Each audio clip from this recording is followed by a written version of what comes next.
4. The end of the Chalk period.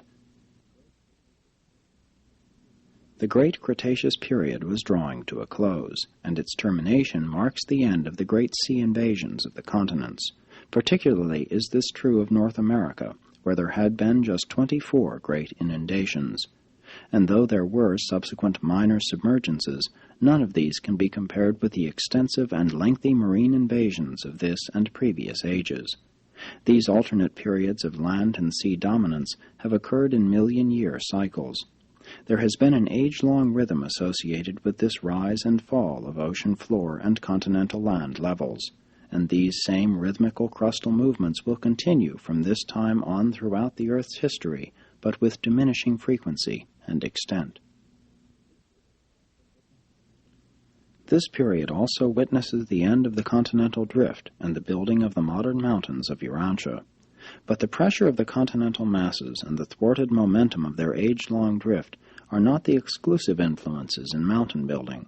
The chief and underlying factor in determining the location of a mountain range is the pre-existent lowland or trough, which has become filled up with the comparatively lighter deposits of the land erosion and marine drifts of the preceding ages.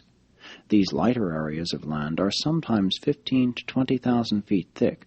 Therefore, when the crust is subjected to pressure from any cause, these lighter areas are the first to crumple up, fold, and rise upward to afford compensatory adjustment for the contending and conflicting forces and pressures at work in the Earth's crust or underneath the crust.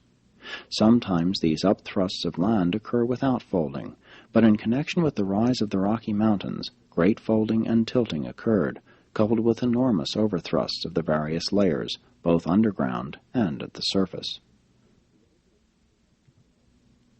The oldest mountains of the world are located in Asia, Greenland, and northern Europe, among those of the older east-west systems. The mid-age mountains are in the Circum-Pacific group and in the second European east-west system, which was born at about the same time. This gigantic uprising is almost 10,000 miles long, extending from Europe over into the West Indies land elevations. The youngest mountains are in the Rocky Mountain system, where, for ages, land elevations had occurred only to be successively covered by the sea, though some of the higher lands remained as islands. Subsequent to the formation of the mid-age mountains, a real mountain highland was elevated which was destined, subsequently, to be carved into the present Rocky Mountains by the combined artistry of nature's elements. The present North American Rocky Mountain region is not the original elevation of land. That elevation had been long since leveled by erosion and then re-elevated. The present Front Range of mountains is what is left of the remains of the original range which was re-elevated. Pikes Peak and Long's Peak are outstanding examples of this mountain activity extending over 2 or more generations of mountain lives. These two peaks held their heads above water during several of the preceding inundations.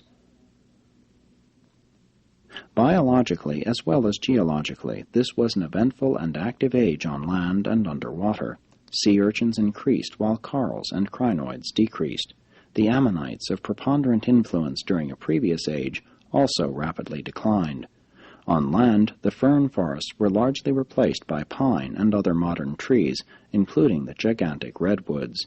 By the end of this period, while the placental mammal has not yet evolved, the biologic stage is fully set for the appearance, in a subsequent age, of the early ancestors of the future mammalian types. And thus ends a long era of world evolution, extending from the early appearance of land life down to the more recent times of the immediate ancestors of the human species and its collateral branches. This, the Cretaceous Age, covers 50 million years and brings to a close the pre-mammalian era of land life, which extends over a period of 100 million years and is known as the Mesozoic.